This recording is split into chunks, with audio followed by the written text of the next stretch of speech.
Okay. Hello, everybody. We've taken a vote and have decided to turn this conversation over to AI. So we'll just sit back and let it go.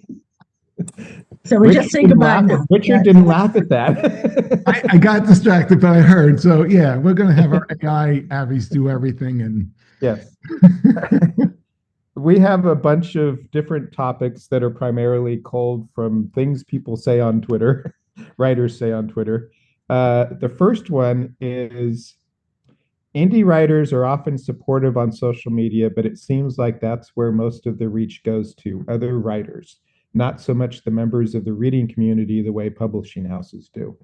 Um, and this is something that, I think every new writer at some point is told you have to have a social media presence, you have to have a blog, you have to be on Twitter, you have to be this. I know a writer who writes cozy mysteries who had a two-book deal with a small publisher who, after the two books were published, publisher says, no, we're not interested, you don't have enough of a social media presence.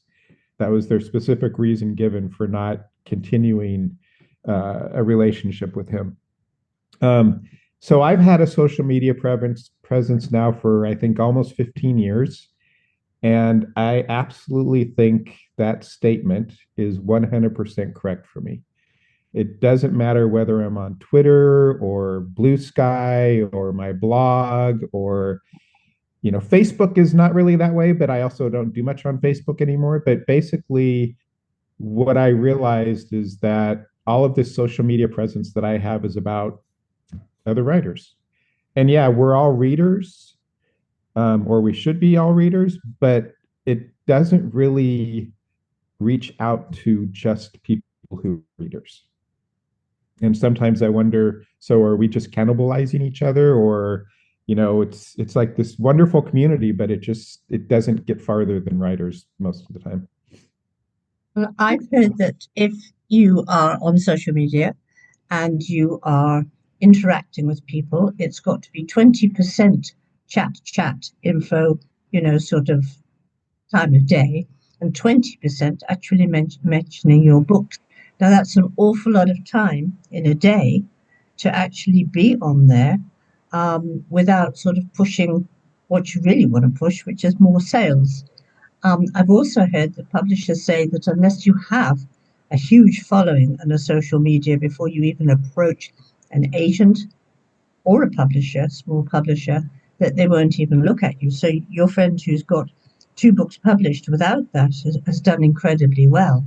And you may have noticed, I know Richard, well, I think it was Richard today, that actually said, Ray, you're back on Facebook. I've been off Facebook for 5 months and I felt I was wandering in the desert, and it was all because somebody hacked my Instagram account, which I've never used. So it's I would use social media for information and support from my other indie friends on there. How many readers it reached? A few, maybe. I I I, I want to go on this. Couple of points. First, Mark, when you talk about, and we need to remember when we talk about readers and writers, uh, I would say 98 to 99.9% of the writers that I know are also readers. Okay. But the point is exceptionally valid. And I've heard the same thing on a number of other indie author podcasts. The problem is, I feel like when I'm on social media, I'm only reaching other writers. And I definitely am reaching other writers. There's no doubt on that. So I thought a number of times, like, what's the solution to this? And honestly, I can't figure one out, and I'm a genius. But joking. But That, here's that was AI, by the way. yeah, that was AI telling me that. But here's really what's at the base issue. First of all, as far as how many followers you have and all, I think sometimes there's different criteria based on whether you are a published author or not. And of course, if you're a famous, semi-famous, even published author, you're going to have this huge number of followers that you actually probably don't interact with. Most Yeah. authors, all their sites are that I've seen, not, I'd say maybe 70% of published authors all their sites are pretty much ads for their books. It's just they all they post is my book, my book, my book, and not even, it's just a flat text. It's just, this is my book, this is my book. But there are those that do interact. I love them, by the way, the ones that do. So, but they already have readers. Okay. So the idea is indie authors. And here's what I think is at the core problem is there isn't a way, because of the sheer volume of indie publication, to come up with a solution where you could have almost like an Oprah book club person out there saying, okay, I'm famous, get a famous person, and I'm going to actually just talk about indie books. I don't think that could ever happen, no matter how good the indie books are, because of the volume. And then you get to the issue of, well, okay, maybe there's a way to sift through all that. Well, how do you do that? And again, how do you have an arbiter? And then it becomes back to, well, who knows who, et cetera, or AI making the decisions, going through everything. This is a good book that you should, I really thought a long time about, I kept trying to come up with ways to break through to readers, people who are only readers. The only thing that always seems to come back to is the only thing that works is an expensive solution, that's advertising.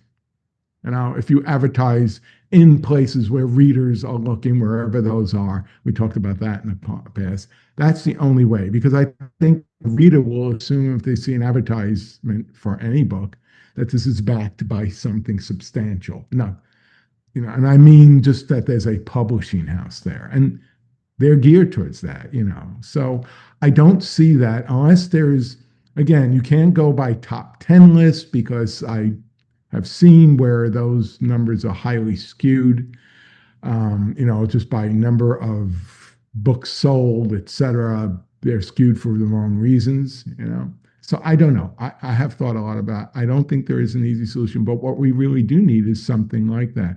A number of people out there who are willing to read indie books, and they have a big audience, and they could say, hey, here's my indie book of the month, week, whatever. Give this a read. That's probably it. Then if I could just add to that while it's still fresh.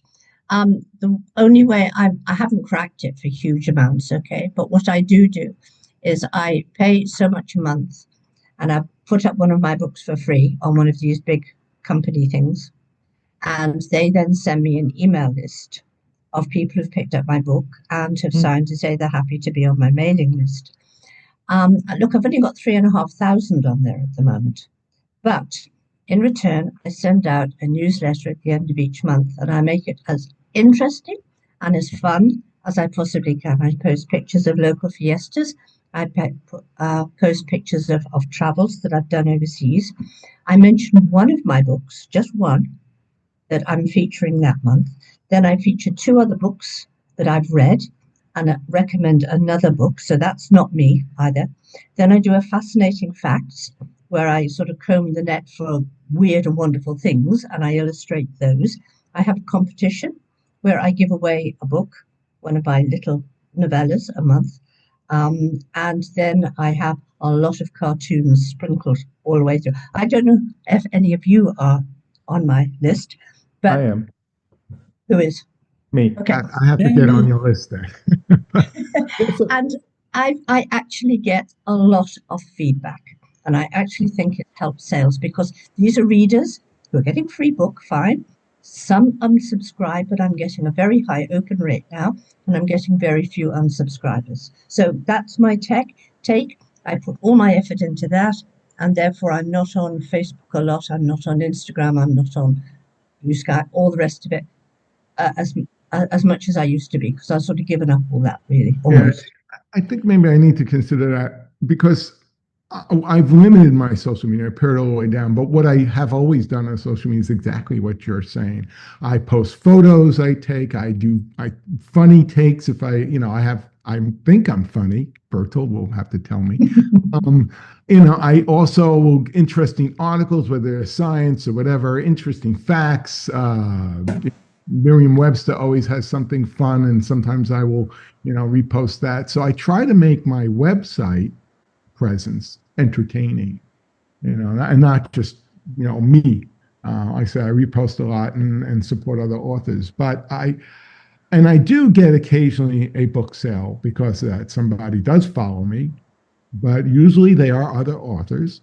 But I haven't, like, how could I say, I haven't seen it grow where the more I put out, the more sales I see. You know, it's kind of like I get sales, and mostly when I see upticks in sales is when I do free, which I'm going to do next week, my birthday, free,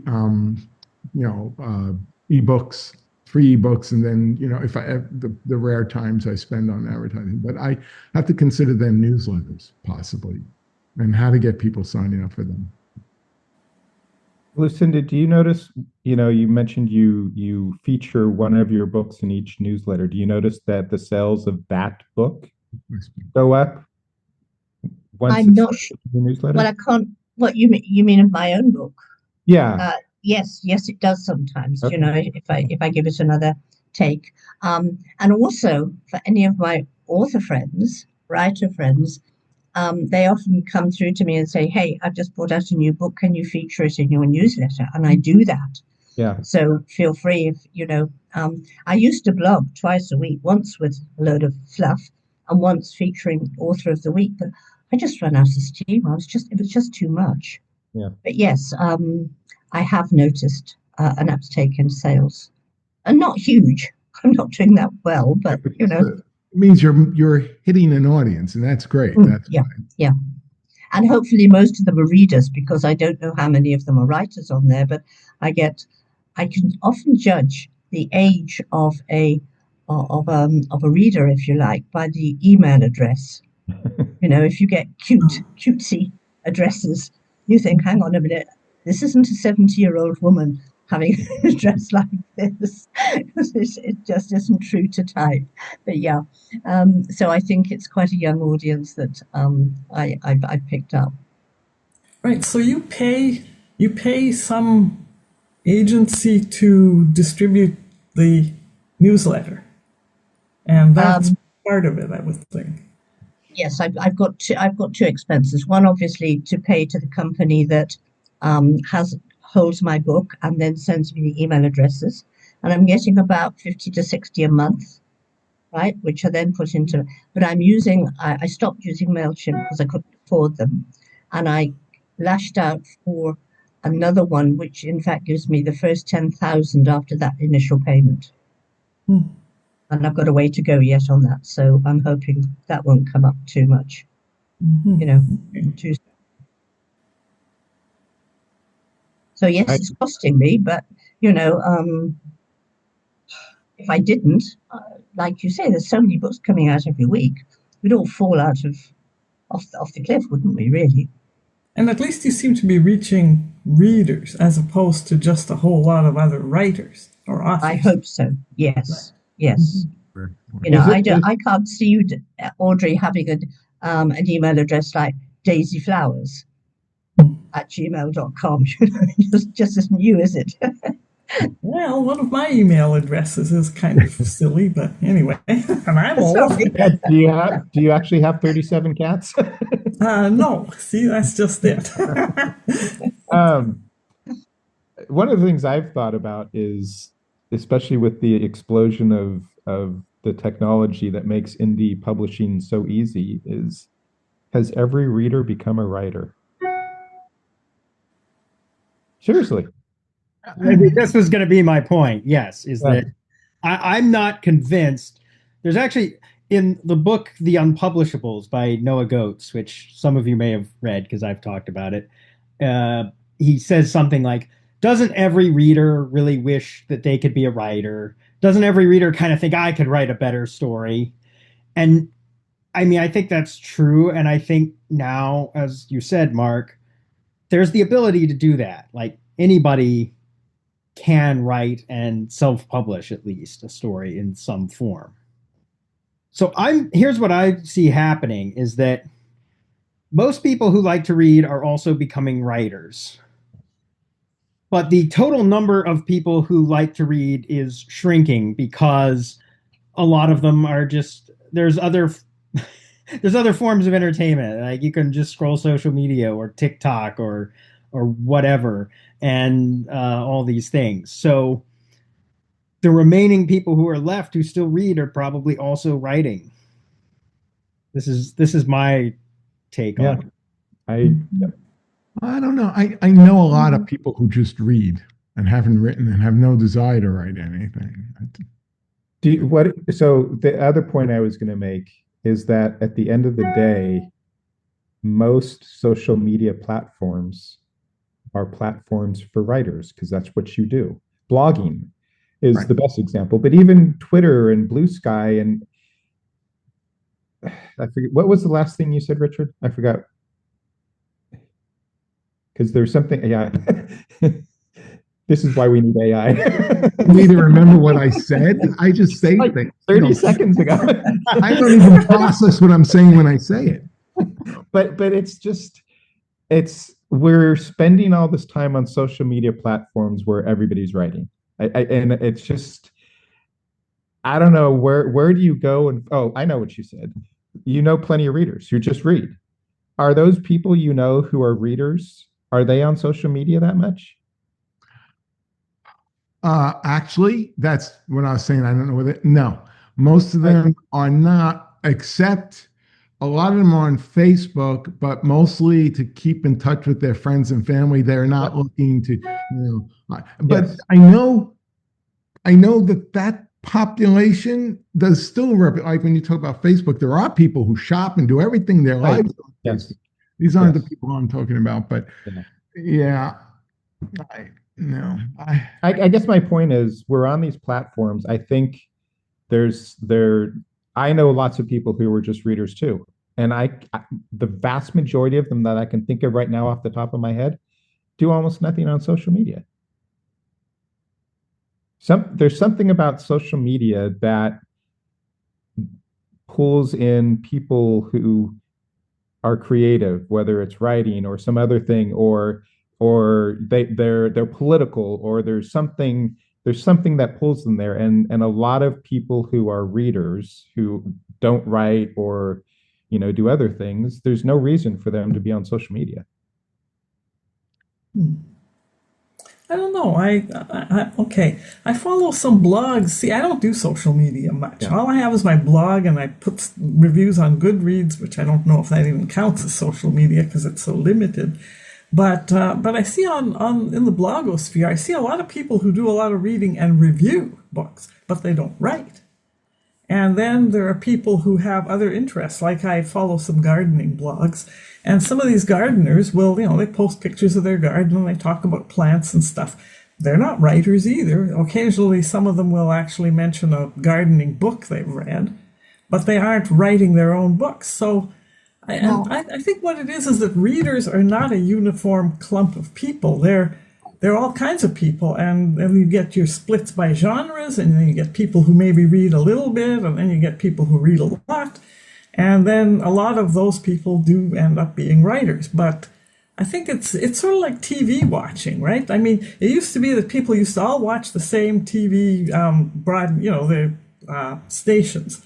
And so they'd be able to talk about all these TV shows. Now that's all splintered. Everyone's got their own streaming stuff that they're interested in. And it's just not uniform at all. And it's the same thing with readers. And maybe that's why it's so hard to reach them.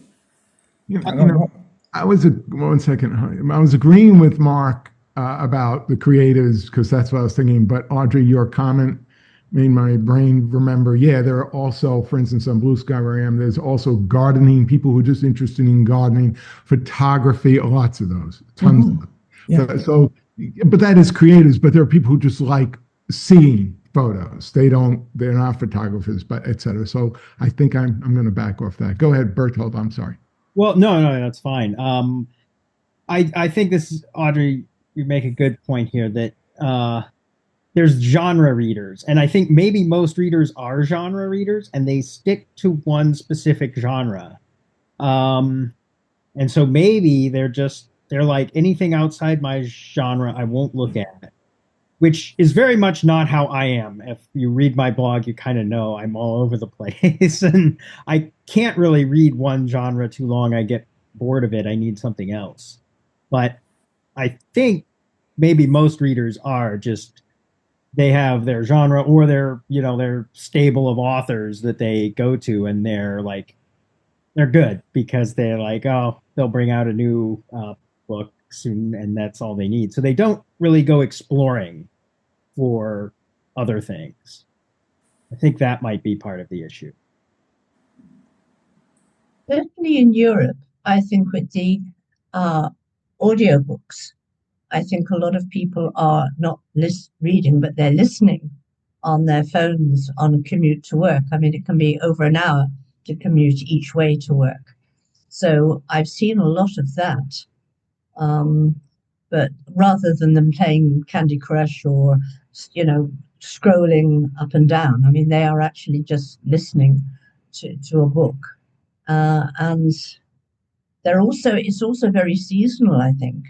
I mean, walking past down near the beach today, there were loads of mums sitting on under umbrellas, reading books, print books, or Kindles. And I do know, say, the 25 to 30 people in our book group, none of them are writers.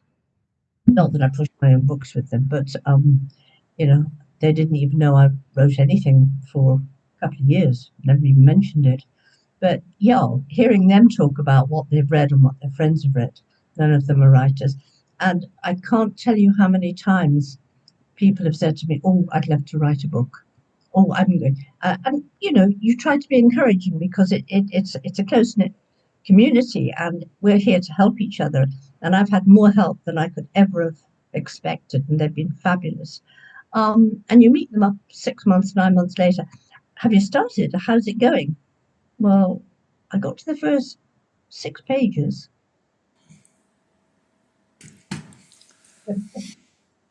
Yeah.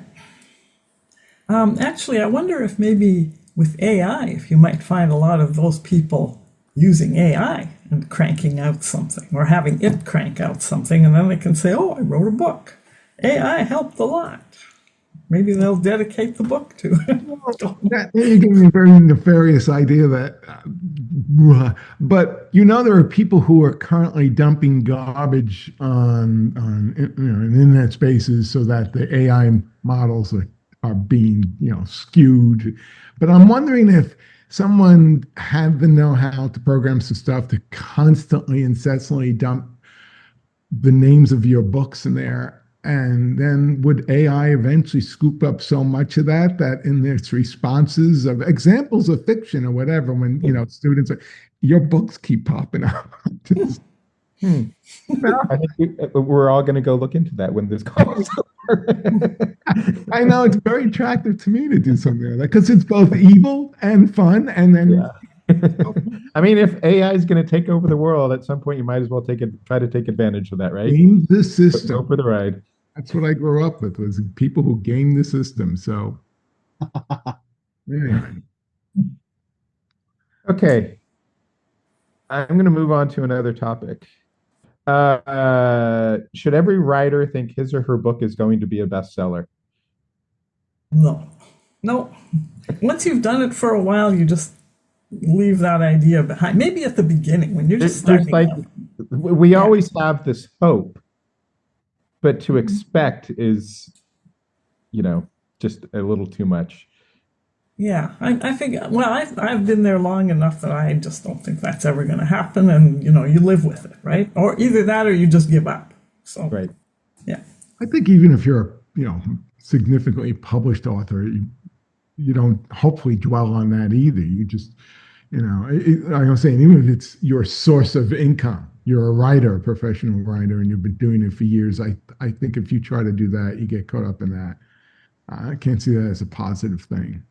Just write what you think your readers want, write what you want to do, whatever it is. But thinking bestseller, that will just happen if it happens. Go ahead, Lucinda. I was going to say, well, if you can kick a ball very well and everybody knows your name, or you've taken half your clothes off on page 3 of the newspaper, or you've actually managed to snare some billionaire and take him for a few billion or so, it's going to be a bestseller. Barack Obama will just read my book, which I begged him several times. Doesn't everybody at some point want to be in the Oprah Book Club? I've I heard. guess a different way of asking this question is, should you write your book to try to make it a bestseller?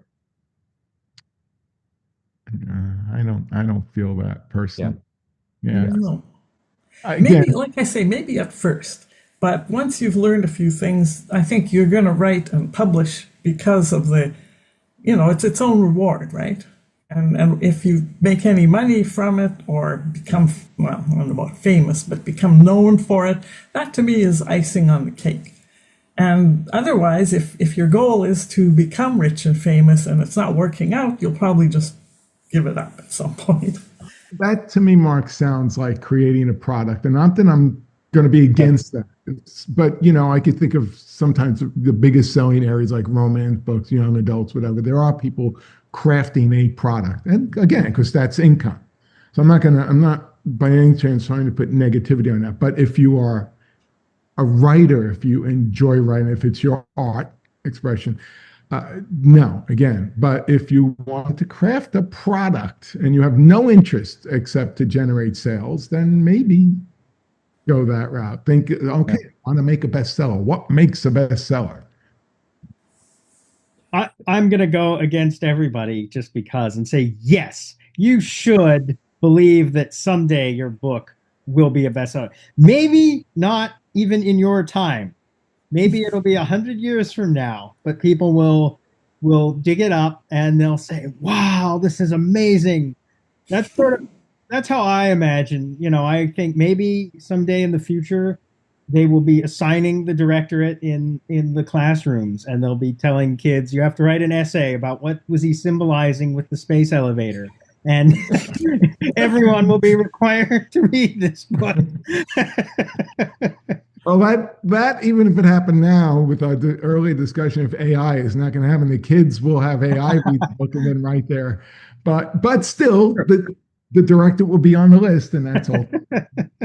Actually, one of the biggest thrills for me about having written some books and got them out, paperbacks and so on, is that when they cart me off to the big oven, I've left something tangible behind. Now I know several of us have left children and grandchildren behind, but give that 2 more generations, and they won't know who the heck we were, or they'll say, "Oh, who's that in the photograph?" But hopefully, the books may survive. And like Bertolt says, maybe some director, a sort of Steven Spielberg's great, great, great, great, great granddaughter suddenly sees one of my books and says, "Oh, well, I'll make a fabulous film." But I've left something behind that's tangible. And that to me is one of the biggest rewards. So on the other hand, I shall be very cross if I'm floating around and I see my great grandchildren on the mega yacht on the royalties they got from the films they made from my book. You're going to come down and strike a little lightning on them, aren't you? Something like that. Yeah. Can I just say on that note, though, to the world, my books are all you're getting out of me. That's all I'm leaving behind. That's it. Everything else going up in flames, whatever. I have no project, nothing. That's it. So grab it while you can. That'll be it. The thing to me is, okay, let's say I wrote a book and it became a bestseller. I don't think I could stand the pressure of what comes next. Because I feel like once you do that, then that's the expectation. And I compare it also to just having a contract with a traditional publisher. That what you, generally speaking, if you write a book, it's published by somebody. If it's successful, it doesn't have to be bestseller, moderately successful, then what are they going to want? They're going to want the same thing again. And I just think about one of my first favorite indie writers, a woman from New Zealand. Bertold will remember this name because he read one of her books, Tammy Robinson, the Charlie and Pearl book. Great book. She self-published, indie published her first few books. Then she got a publishing contract, and she's written, I don't know, 3 or 4 more books. And she just announced that she now has a 6-book deal with a worldwide publisher. I forget what the name of it is. And it's just like, wow, the pressure. You now have to produce 6 books that are going to make that publisher happy. I don't know that I want that. Because one of the things, if you've read enough of my stuff, I think I generally write something different every time I write something. The idea of writing the same kind of thing that the publisher wants, I don't want that. So I don't want a bestseller. I don't want a publishing contract. So I want to continue writing what I want to write. Well, you could still do that, but you are Yeah. correct on the publisher wantings. But the reason why I said that is because I do know if chatting online with a published author who has quite a number of books and has a number of their books with signed movie deals that never got made, but they're trapped there forever. And so he's now, because of that, those earlier books, not allowed to use those characters in some of his newer books. You know, it's weird. So he has to write, not that he wouldn't, he always writes different stuff anyway, but he has to write different things. He can't pull those characters out. So, I think it's just, you're right, Mark, in terms of whatever they buy from whatever was that big bestseller. But you'll still have some freedom. It's just that you're also going to have on the other foot the ball and chain, as you said. And yeah. And Mark, another thing I agree with you is, I found one or two writers I thought, oh, well, wow, this is great. And I've read book 1, book 2, book 3. And by the time I get to book 4, I'm thinking, hang on, we've been here before, et cetera, et cetera. And I suspect that sales have got to fall away unless you get, a very small hardcore of people that are actually going to read every single book that you write. Yeah. It reminds me of actually from back in the late 70s or early 80s. I don't remember if a group actually I think a group may have released an album with this title. I'll have to look it up. But I do remember reading an interview with Elton John that he says he was tempted to call one of his albums Contractual Obligation. Yes. I think there's a lot of musicians who have bemoaned that, and they've released an album where it's like, okay, fine, you want me to go through the motions? I'm going to go through the motions. Here it is, contractual obligation. And a few of the well-known people that I actually worked with, at times they'd say, oh, for God's sake, it's another concert. They'll want me to sing the top 3 songs that are so popular, and I'm sick to death of them, So yes, they obviously have a feeling from that side as well. We always bash Stephen King here. I'm not going to bash Stephen King here. I am not part. I like him. Well, no, your comment about, you read a book by an author and you like it, and then you read another one, and then by the time you get to the third or fourth one, it's like, well, we've read this already. Frank Herbert, I'll say. Well, even worse than Stephen King is Dean Koontz. At one point, I went through a Dean Koontz phase, and it was like, after I read a few books, it's like, this is the stories are exactly the same. They're just different characters, different settings, but it's like it's the same thing over and maybe over that's what people want, though. No, I know that's right. They like the voice. Yeah. They want more of that. Right. Only Well, it's just a again, little it's bit the genre. different. Yeah, it's the genre. The people who like certain genres, that's part of it, is the predictability and the certainty of what they're going to get when they open a book.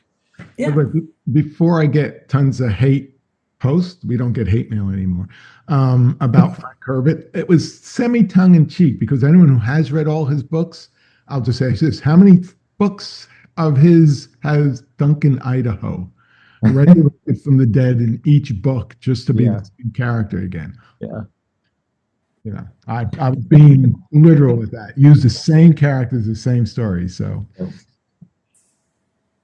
okay, before we run out of time, I love the writing community, but can you guys tell me something about yourselves that isn't revolved around coffee and books? Picture of your pet. Tell me about your favorite show. A fun fact about yourself. You were more than just a writer. So before any of you chime in with a fun fact about yourself, I'll just say I'm one of the few writers who does not drink coffee, will never drink coffee. Don't ask me to drink coffee. Yeah, you and Carrie Rubin both don't drink coffee. Now, I think she drinks tea, but I don't understand how you could be a writer without drinking some sort of caffeine-based beverage. I don't understand it, but You know the story behind why I don't drink coffee, right? Have I shared that?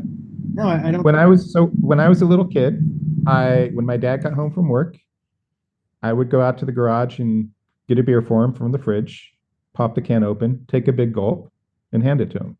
That did not dissuade me from spending the rest of my life drinking beer. However, at some point when I was 5 or 6 or 7, my mom let me have a sip of her coffee. I have hated anything coffee flavored ever since. Ah, Ice cream, anything. I do not like coffee flavor.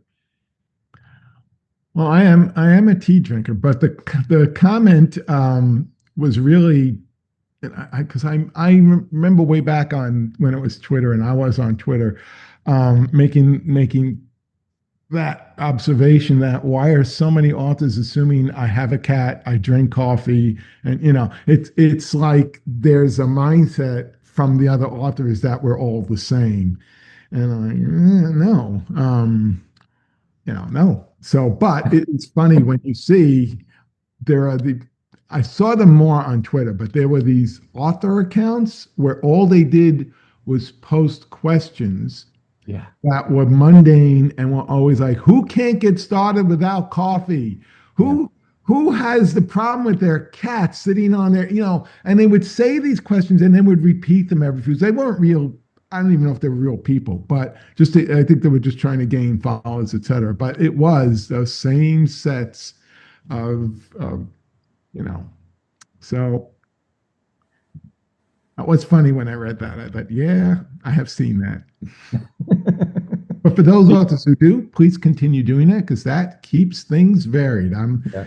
I do see author sites, like I say, which are just my book, and like I said, it's just pictures of their book. And that's fine, but all I have to do is read one post, and now I've read all your posts for the next 7 to 10 years.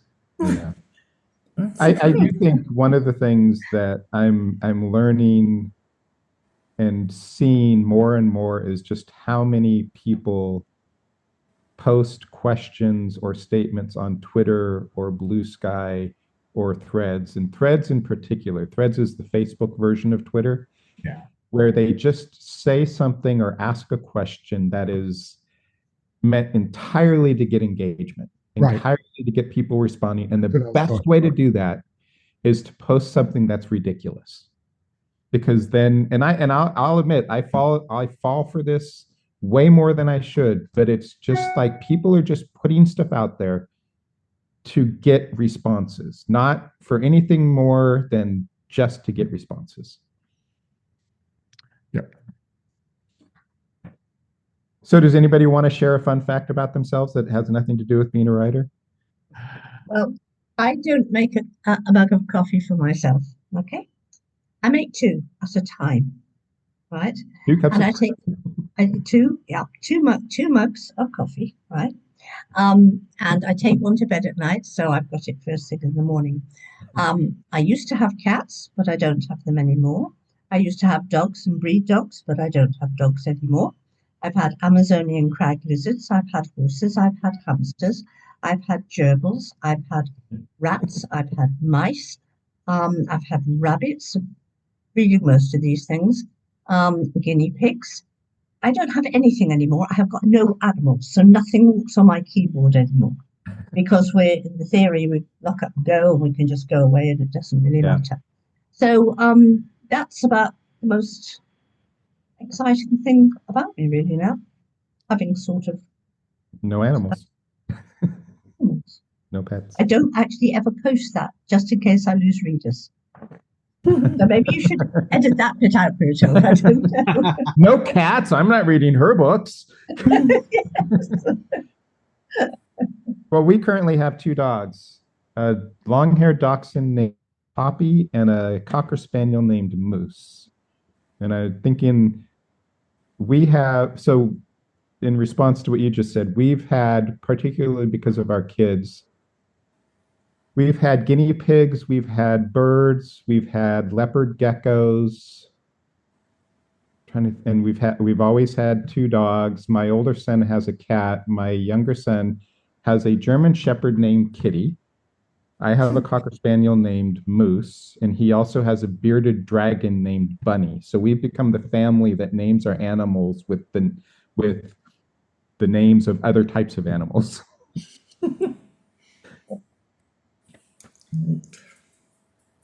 So, anybody else? I had a dog. I had a cat. I became, after I had the cat, horribly allergic to cats. Like I could suffocate, kind of a level allergy. So I have thought about getting another dog. I mean, I don't have the right situation for it outside. Um, and I worked with monkeys. I love animals. I worked with monkeys at one point in my life. They were the most amazing creatures I've ever, interacted with. Um, and let's see. Oh, fun fact. I cannot tear. Okay. My eyes water, but I cannot shed tears, to put it Even when bluntly. you're cutting onions?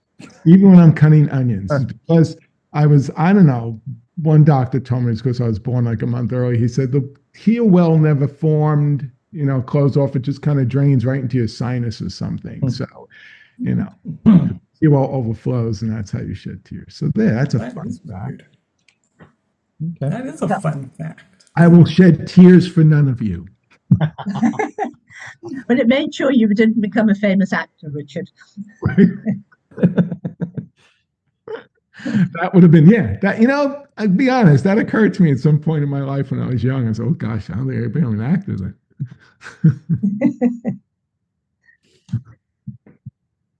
Okay. Anything else?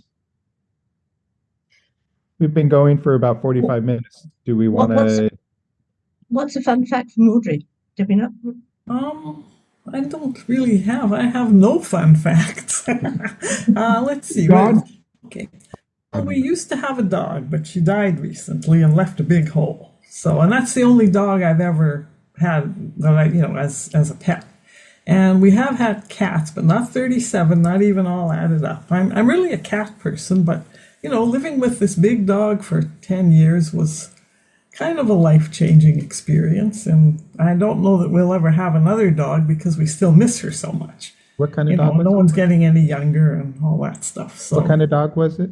she was a Newfoundland, a Okay. great big dog. She weighed 125, 130 pounds. Those are great. And then, it was pretty tough when her big dogs, their legs sometimes go. Her knees went, and she had a rough last year or so, especially the final 6 weeks. So, that was hard. That's another reason why I'm sort of hesitating.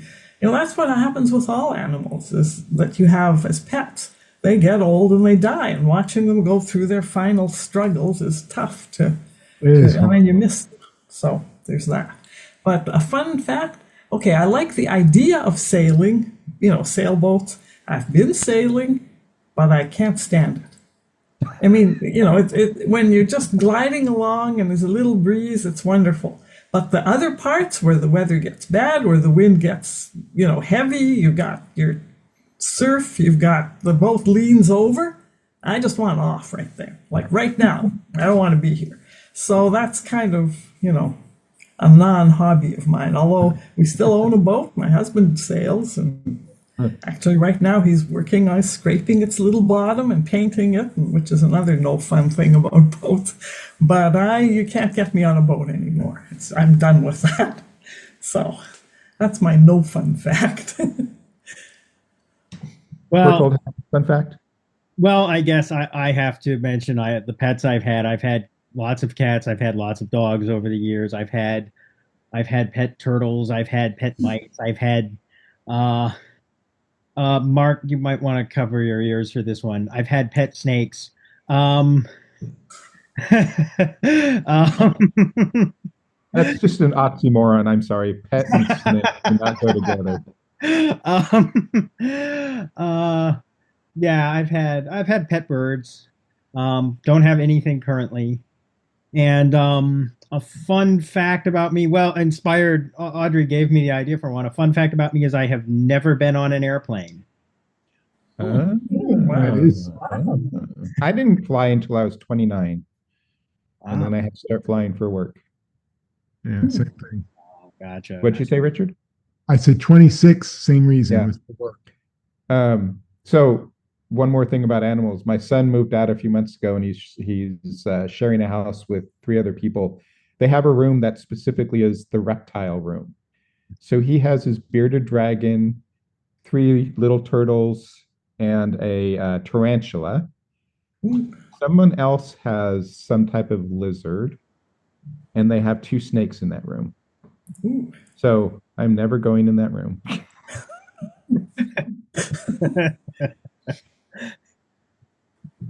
It should deter burglars, if nothing else. Say that again? It should deter burglars, Yes. if nothing Yeah, else. that's true. That's true. I better hope nobody escapes and eats somebody else in Yeah. there. Yeah. Okay. Do we want to save the rest of this list for next time? Yeah, that's probably a good Yeah. idea.